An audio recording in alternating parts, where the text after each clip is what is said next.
Jawaar inni amma dubbachaa jiru kun Jawaar isa nuti bara 2018 achi beennu miti hawaasa keenya.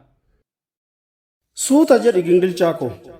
Waca hoomaa jaldeessaa gurri leencaan dhagayu. Rifeensa daabee godheef jaldeessi leencan ta'u. Daabee tuuttoo biqilchee kan hudduu qullaa deemu. Deemsa bareechifateef nullee leenca hin seenu. Jaldeessi jaldeessuma maaliin leenca fakkaata? Gaaf inni burii haadhu leenci adamsee nyaata. Kanaafuu haala kamiini jaldeessi leenca kolfa. Mee hamilee maaliitiin rumichi risaa balfa. Risaa hawaa hulluuqee duumessa keessa looyu. Rumichi cumaa raqaa ol seenee balfa tooyu. Yoo qeeqes irraan tolu. Risaa agartuun qaraa qaroo waan fagoo laalu. Namuusa mirraa buusee rumichatti hin madaalu. Risatti balfa dibuu fi hin dadhabin yaafira.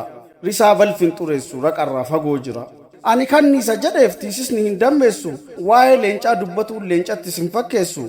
Maraafuu suuta jedhi. Akka saree garmalee somba quufee machaa'ee kan konkolaata dutuu fi dallawa keessaa ba'ee waan ariiteen dhaqqabnee fi cal jetteen fiigin dutaa. Kan fuulduraa ari'aaf kan duubaa si rukutaa. Suuta jedhi gingilchi.